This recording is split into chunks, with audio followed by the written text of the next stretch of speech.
Hi everyone, welcome back to our channel. मेरी पूरी cook spot family, आप सभी स्वस्थ रहो, सुरक्षित रहो और खुश रहो। हर दिन की तरह आज भी यही मेरा अभिलाषा है। आज मैं बनाने वाली हूँ पनीर से कुछ ऐसा जो बहुत जल्दी बन जाता है, झटपट से बनता है, लेकिन बहुत टेस्टी होता है। क्योंकि जब भी कभी आप रेगुलर सी सब्जी खा खा के बोर से हो गए कि पनीर की वही सब्जी हमेशा खाते हैं, तो ये बहुत ही अच्छा ऑप्शन है। इंस्टेंट बन जाता है, झटपट से, कोई तैयारी भी नहीं करनी होती है। इससे आप बच्चों को लंच बॉक्स में भी दे सकते हैं और ब्रेकफास्ट में भी बना सकते हैं। साथ ही मैं बनाऊंगी मेथी और खड़ी मूंग की एक ऐसी रेसिपी। जब मैंने अभी कुछ दिनों पहले मेथी, पालक, बथुए की जितनी भी मैंने अभी रेसिपी बनाई थी विंटर्स में, वो सारा एक ही साथ व्लॉग में शेयर किया था। Recipes 30 days 30 recipes. उसमें मैंने ये भी पूछा था कि आप लोग और क्या क्या बनाते हो मेथी से। तो एक कमेंट था कि वो बोल रही थी कि वो मेथी और मूंग बनाती हैं, हरी मूंग और मेथी, तो एकदम ड्राई बनती है। मैं मूंग के साथ तो वैसा बना चुकी हूँ जैसा ड्राई बनती है, पर मूंग के साथ मेथी मिक्स करके मैंने नहीं ट्राई किया। तो आज हम वही बनाएंगे और आपके साथ शेयर करेंगे। आज सुबह ही मुझे एक ऐसी खबर मिली है जो कि सुन करके सिर्फ एक ही लाइन है मेरे मन में कि ईश्वर ने हमसे ज़्यादा दुख दूसरों को दिए हैं। जब भी कभी आपको अपना दुख बड़ा लगे तो एक बहुत ही मोटिवेशनल बात है जो मैं शेयर करना चाहती हूँ। सच है, एक्चुअली वो सच है।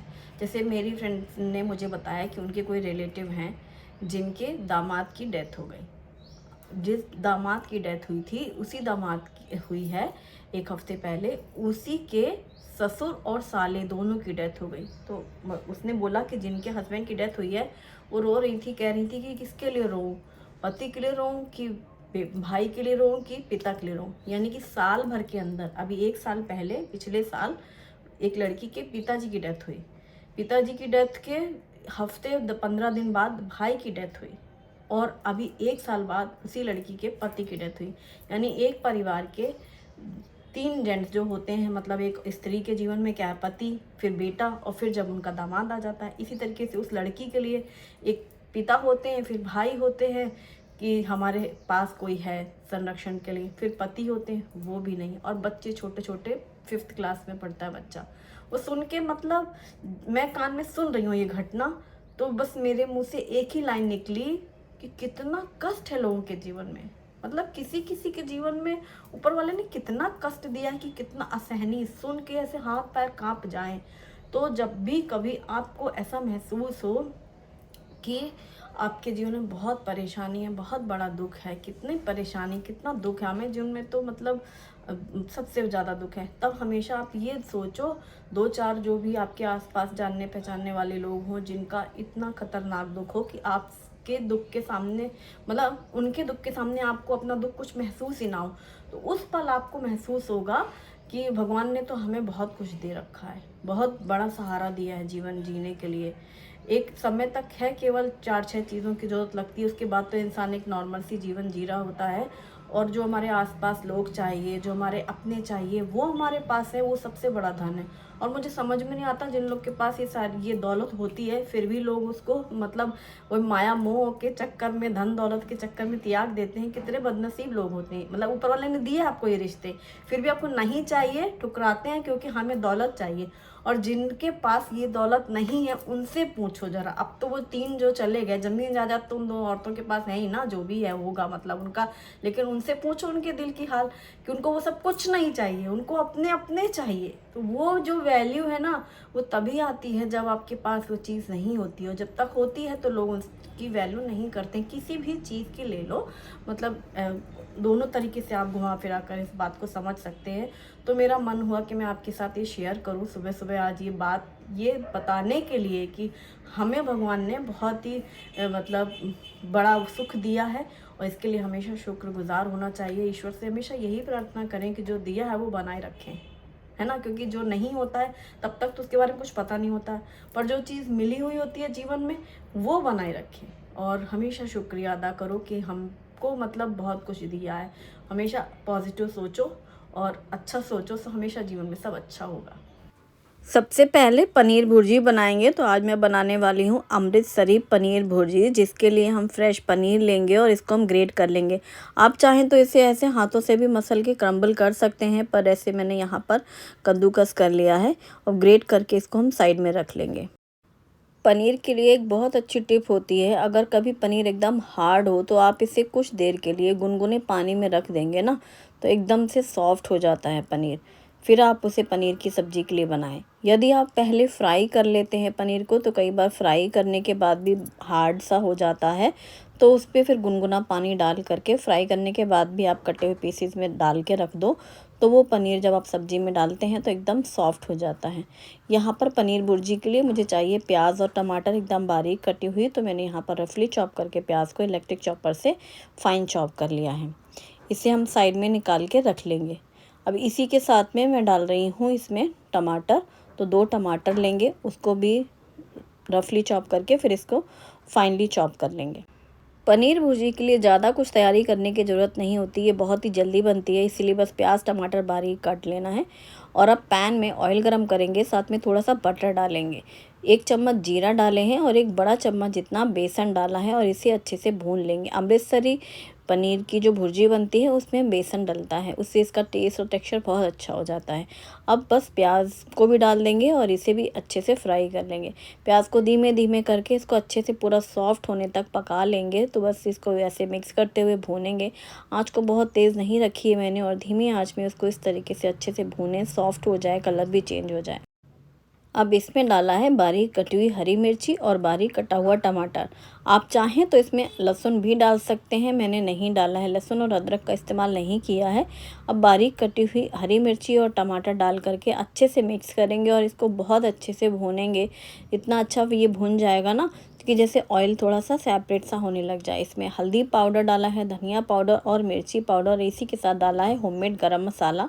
सभी मसाले मैंने हाफ़ टी स्पून के अकॉर्डिंग डाला है, ज़्यादा नहीं, ताकि पनीर का अच्छा टेस्ट आए। नमक स्वाद के अनुसार डालेंगे और सबको मिक्स करते हुए भूनेंगे। तो जैसे ही टमाटर सॉफ्ट होगा, नमक डाल दिया है, और फिर ये सारे सूखे मसाले इसके साथ में ही रहेंगे, तो वो जलते भी नहीं हैं। प्याज टमाटर के साथ में अच्छे से पहले मसाले को भून लेना है, और जब ये बिल्कुल भी पैन में स्टिक नहीं कर रहा है और एक जैसे समेट रहा है, इसको ढक कर के कुछ देर पकाएंगे। फिर धीमी आंच में आप देखेंगे ऑयल ऐसे सेपरेट सा होने लग जाएगा। यहाँ पर मैंने कटा हुआ धनिया पत्ता भी साइड में रख लिया है, ताज़ा धनिया पत्ता। और ये जो मेथी के पत्ते हैं ये मैंने धो के रखे थे, और ये हरी मूंग भिगो के रखी थी। हरी मूंग को रात में भिगो दी थी, खड़ी हरी मूंग को, और मेथी के पत्ते मोटी डंठल हटा करके धो करके अभी इसको मैंने इससे ड्रेन बास्केट में रख दिया था। पानी पूरा झड़ गया, और इसको एकदम बारीक काट लेते हैं जब तक पनीर भुर्जी बन रही है। अभी वो मसाला भुन रहा है, धीमी आंच में ढक करके पकाया है, तब तक मैंने यहाँ पर मेथी को एकदम बारीक काट लिया है। एकदम बारीक काट लेंगे और मोटी डंठल बिल्कुल भी ना रहे। अब तैयारी हो चुकी है दूसरी सब्जी की भी। यहाँ पर ढक कर के मैंने पकाया था। प्याज टमाटर बहुत अच्छे से देखो भुन गए हैं, और ऑयल एकदम सेपरेट सा हो रहा है। अब मसाला अच्छा भुन चुका है, प्याज टमाटर और सूखे मसाले, और अब इसमें हम डालेंगे थोड़ा सा पानी। पानी बहुत ज़्यादा नहीं, क्योंकि बहुत ऐसे गीली वाली सब्ज़ी नहीं रहेगी, रस्से वाली, बस थोड़ी सी लटपट सा रहेगा। बहुत ज़्यादा ड्राई अच्छी नहीं लगती है बच्चों को खाने में पराठे के साथ। अब जैसे ही थोड़ा सा पानी डाल के मसाला भूनने के बाद मैंने यहाँ पर डाल दिया है ग्रेट किया हुआ पनीर। आप चाहो तो पनीर को हाथों से क्रम्बल करके डालो, तो आप इसी टाइम पे डाल सकते हो। 1 छोटी चम्मच कसूरी मेथी भून करके उसको पाउडर डाल देंगे क्रश करके, और ताज़ा हरा धनिया डालेंगे। थोड़ा सा धनिया पत्ता हम बाद में डालेंगे गार्निशिंग के लिए, ज़्यादा धनिया पत्ता मैंने अभी डाला है। और सभी को मिक्स कर लेंगे, हल्के हाथों इसे मिक्स करें, इसीलिए मसाला पहले ही अच्छा भुन चुका है। लास्ट में बस फ्रेश पनीर डाल करके मिक्सिंग करनी है, धनिया पत्ता और ताज़ा पनीर, और ये तैयार हो गया। इसको थोड़ा सा और आप गीला कर सकते हो, थोड़ा सा, तो आप इसमें दूध डाल सकते हो। मैंने पानी डाला है ना, अमृतसरी पनीर भुर्जी में पानी की जगह दूध डालते हैं, जिससे थोड़ी सी पतली बनाते हैं, तो मैंने दूध नहीं डाला है, आप इसमें डाल सकते हो। और थोड़ा सा ऊपर से धनिया पत्ता डाल दिया गार्निशिंग के लिए, और ये सब्ज़ी रेडी हो चुकी है, यानी पनीर भुर्जी। बच्चों को लंच बॉक्स में दो, या हस्बैंड के लंच में दे सकते हैं, घर में ब्रेकफास्ट या फिर लंच टाइम पे बना सकते हैं। इस पनीर भुर्जी को पाव के साथ, ब्रेड के साथ तो सर्व करते ही हैं, मैं पराठे बनाऊँगी।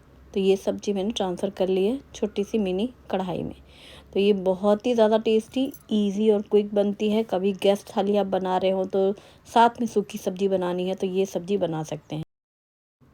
अब लोहे की कढ़ाई में डालेंगे सरसों का तेल, गरम करेंगे, बारीक कटी हुई लहसुन, जीरा डाले हैं, बारीक कटी हुई हरी मिर्ची और हींग डाला है। इसी के साथ थोड़ी सी हल्दी पाउडर डाला है। अब इसमें डाले हैं भीगी हुई खड़ी मूंग और इसमें डाले हैं बारीक कटी हुई मेथी। मेथी मूंग या मूंग और मेथी, ये सब्ज़ी बहुत ज़्यादा टेस्टी लगती है। मैं मूंग की हमेशा इस तरीके से फ्राई बनाती हूँ और इसमें नमक स्वाद के अनुसार डाल करके मिक्स करेंगे। जैसे ही हमने मिक्स किया, ढेर सारी मेथी थी, मेथी तुरंत सॉफ्ट हो जाती है और मूंग जितनी थी उससे ज़्यादा हमने मेथी डाली है। मेथी चूँकि सॉफ्ट हो जाती है तो मूंग मूंग नज़र आते हैं, लेकिन खाने में स्वाद बहुत ज़्यादा अच्छा लगता है। आलू मेथी तो हम लोग हमेशा बनाते हैं। पीली वाली जो दाल होती है ना मूंग की, उसके साथ भी मूंग मेथी सेम ऐसे ही बनाई जाती है, ड्राई। लेकिन ये खड़ी मूंग के साथ बहुत ज़्यादा टेस्टी लगती है। मैं खड़ी मूंग को हमेशा ही भूनती हूँ और ख़ासकर इसे लोहे की कढ़ाई में बनाने से इसका टेस्ट और भी ज़्यादा अच्छा लगता है।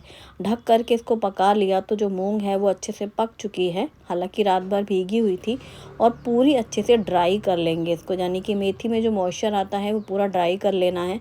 और एकदम ड्राई हो जाती है सब्ज़ी, लास्ट में थोड़ा सा ताज़ा कटा हुआ धनिया पत्ता डाला और गैस बंद कर दिया। हल्दी, नमक, मिर्ची, हरी मिर्ची थी और लहसुन का टेस्ट आता है, हींग, जीरे और लहसुन का तड़का। ये बहुत सिंपल सी सब्ज़ी है, साइड में कोई सब्ज़ी बनानी है तो ये बहुत अच्छा ऑप्शन है। आपने अक्सर देखा होगा जब थाली वाली खाने बनते हैं ना, तो एक साथ में थोड़ा सा स्प्राउट्स या मूंग ऐसी सब्ज़ी ज़रूर बनाते हैं, तो ये सब्ज़ी आप सर्व कर सकते हैं। बहुत ज़्यादा टेस्टी और हेल्दी सब्ज़ी होती है। और ये हमारी मेथी और मूंग और मेथी रेडी है। बहुत ज़्यादा टेस्टी है, आप इसे एक बार ज़रूर ट्राई करके देखना। मूंग और चना में हमेशा ही स्प्राउट तैयार करती हूँ और इसी तरीके से स्प्राउटेड मूंग को हम फ्राई करते हैं। इसे मेथी डालने से ही और भी ज़्यादा हेल्दी हो गई। तो हमारी दोनों ही सब्जियाँ रेडी हो चुकी हैं। एक है मेथी और मूंग और दूसरी है पनीर भुर्जी, जो कि मैंने काफ़ी दिनों के बाद बनाई है। शुभम को पनीर भुर्जी काफ़ी पसंद है। बस थोड़ी सी ढीली रहे ना, गीली रहे, बहुत ज़्यादा ड्राई सी फिर रूखी रूखी लगती है। और जैसा कि मैंने बोला, आप इसमें दूध डाल सकते हैं ग्रेवी के लिए, तो बहुत ज़्यादा स्वाद लगती हैं। पराठे के साथ या फिर नान के साथ भी आप इसे बना सकते हो पनीर भुर्जी को। टेस्टी एकदम रेस्टोरेंट स्टाइल बन जाती है। ढक के रखा साइड में। अब मैं तो बना रही हूँ पराठे। तो मैंने यहाँ गेहूं का आटा लिया है, नमक और पानी डाल के आटा गूँथ लेंगे। आप चाहो तो इसमें नान बना सकते हो, तवा नान, या फिर मिस्सी रोटी बनानी है या थोड़ा सा कुछ अलग करना है। वैसे पूरी पराठे के साथ ही अच्छी लगती है। और हाँ, ब्रेड और पाव के साथ तो मतलब इंस्टेंट कुछ बनाने करने का मन नहीं हो ना, झंझट नहीं करनी है और बस जल्दी से खा लेना है, बनाओ और खाओ। तो ये पनीर भुर्जी और ब्रेड का कॉम्बिनेशन बहुत बढ़िया है। पाव और ब्रेड के साथ कहीं बाहर से आओ, थके हो ना, भुर्जी बनाओ और ब्रेड पाव के साथ खाओ, अच्छी लगती है। मैं पराठे सेक रही हूँ गरम गरम। और लंच टाइम पे आप इसे बना सकते हो दाल राइस के साथ। पनीर भुर्जी दाल राइस उसके साथ भी ये बहुत अच्छी लगती है, चावल के साथ भी खाने में अच्छी लगती है। मतलब कैसे भी करके बना सकते हैं, जब ये रहे कि बहुत ज़्यादा ग्रेवी वाली सब्ज़ी नहीं खानी है या बहुत ज़्यादा मसाले वाली सब्ज़ी नहीं खानी है, तो ये बेस्ट ऑप्शन होती है। और पराठे पूरी तो बनते ही हैं। नाश्ते में बना रही हूँ पराठे और लंच टाइम पे बनाऊंगी मैं खिचड़ी, तो खिचड़ी के साथ खाएंगे। फिर सब्ज़ी इसलिए सुबह बना ली है, शेयर भी करना था और एक बार ही मैं शूट कर लेती हूँ, तो सुबह मैंने ये सब्जियाँ बना ली और फिर लंच टाइम पे खिचड़ी। सुबह सुबह नाश्ते में गर्मा गर्म पराठे तो अक्सर ही बनते हैं और एक साथ में स्प्राउट्स वाली सब्ज़ी हो तो फिर क्या ही कहना। चलो प्लेटिंग कर लेते हैं। तो आज है मूंगली मेथी मूंग सूखी, और एकदम ड्राई हो जाती है सब्ज़ी, अच्छे से भूनना, तो ताकि जो मेथी है वो जितनी अच्छी ड्राई हो जाएगी उतनी अच्छी भून जाती है। और साथ में है पनीर भुर्जी और हाँ, दही, फ्रेश दही। अब तो दही बहुत अच्छी जमने लगी है क्योंकि अब हल्की गर्मी भी शुरू हो गई है। मतलब यहाँ वो सावल के हिसाब से गर्मियों जैसा माहौल हो गया, एकदम गर्मी जैसा मौसम। अब इसमें डाला है मैंने रायता मसाला, जिसमें सारे मसाले वगैरह मिक्स हैं, और थोड़ा सा धनिया पत्ता। तो आप नमकीन या मीठी जैसी दही पसंद करते हैं वैसी दही सर्व कर सकते हैं। हमारी थाली तैयार है। शुभी की याद आ रही है, आज शुभी को पनीर भुर्जी खाने का मन था। पिछली बार भी वो बोल रही थी जब वो आई थी, पर कुछ ना कुछ ऐसा बन जा रहा था कि फिर पनीर भुर्जी रह जा रही थी। तो आज वही याद आ रही है मुझे, शुभी होती तो उसे अच्छा लगता। बच्चे हॉस्टल जाते हैं और जब उनकी पसंद का खाना कुछ घर में बनता है तब उनकी याद ज़रूर आती है। वैसे तो आती है लेकिन स्पेशली तब ज़्यादा रहती है। और बात तो होती है। अभी सुबह मैं काम ही कर रही थी, तब मैंने काम शुरू ही किया था कि उसका फ़ोन आया, उसने पूछा क्या बना रही हैं। तभी मुझे हंसी आ रही थी। स्टार्टिंग आपने नोटिस किया होगा, मैं बोल रही हूँ, बात कर रही थी उससे फ़ोन पर और काम करती जा रही थी। मैंने उसको यही बताया कि पनीर भुर्जी बनी है। ये है दिसानो पास्ता लेशिस एल्बो पास्ता मैक्रोनी। ये दुरुम व्हीट से बना हुआ है। बच्चों को ढेर सारी सब्जियां खिलाने के लिए एक ये भी बहुत अच्छा ऑप्शन होता है। अगारो हार्ड एनोडाइज कढ़ाई में पानी, नमक और ऑयल डाल करके गरम किया। इसमें डाल दिया पास्ता और इसके साथ ही डाला है हरी मटर और स्वीट कॉर्न, बारीक कटी हुई गाजर, सबको डाल करके बॉईल कर लिया है। जब सारी सब्जियां और मैक्रोनी बॉईल हो जाए फिर इसको छन्नी में छान के साइड में रख लें। कढ़ाई में तेल गरम करके प्याज, अदरक, लहसुन, हरी मिर्ची बारीक कटा हुआ डाले फ्राई करें। शिमला मिर्च, टमाटर, मैगी मसाला, ब्लैक पेपर पाउडर, नमक और पिज़्ज़ा पास्ता सॉस डाल करके अच्छे से मिक्स करते हुए सभी चीज़ों को भून लें। और फिर इसमें डालेंगे बॉईल किया हुआ मैक्रोनी, पास्ता और सब्जियां। अब इसके ऊपर डालेंगे टोमेटो केचप और मिक्स कर देंगे। ढेर सारी सब्जियों के साथ ये पास्ता मिक्स करते हुए पूरा अच्छे से भूनने के बाद ऊपर से डालेंगे स्प्रिंग अनियन और गर्मा गर्म ये मैक्रोनी तैयार है। सर्व करें, ट्राई करें। Thanks for watching, bye bye, take care.